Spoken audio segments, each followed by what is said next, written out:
Hi, I'm Claire from clairekerslake.com. Today I want to talk about a four-letter word starting with D. Diet.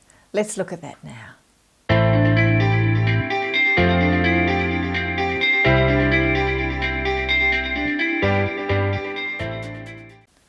So often I use the word diet in a different way than most people. I use it sort of like a healthy diet, healthy way of eating.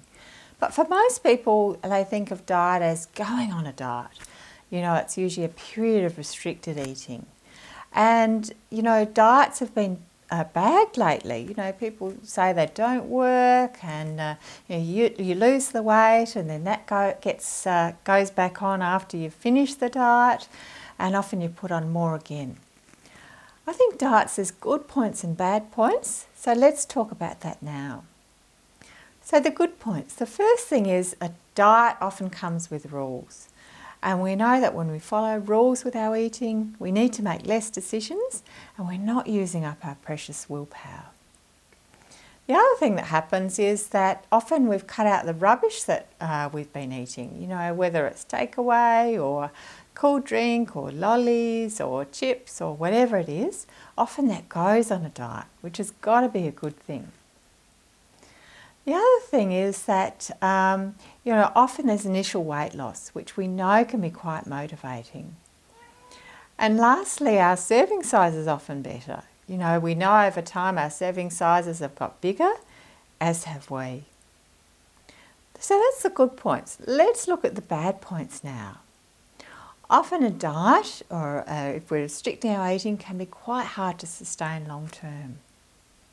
The other thing is it tends not to be nutritionally balanced. So sometimes we lose sight of the fact that, you know, our food is meant to nourish our body. It supplies our body's nutrients.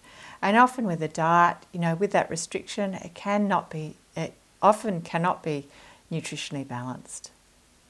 The other thing is almost our definition of it's limited.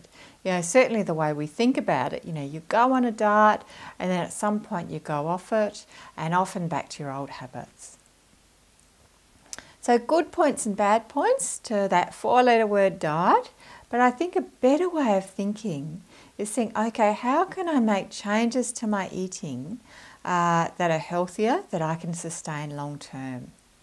So much better, less deprivation, more of those lovely healthy changes that you can put in place for life really. If you've been on a diet, I think the time you need that support, possibly from a coach, is the time that you're going off it, so that you don't go back to your old unhealthy habits. In fact, you transition instead to a healthier way of eating. If you're watching this on YouTube, I'd love you to head on over to the blog, clairekerslake.com. More great articles and videos to help you create that awesome health in your life. Looking forward to touching base there.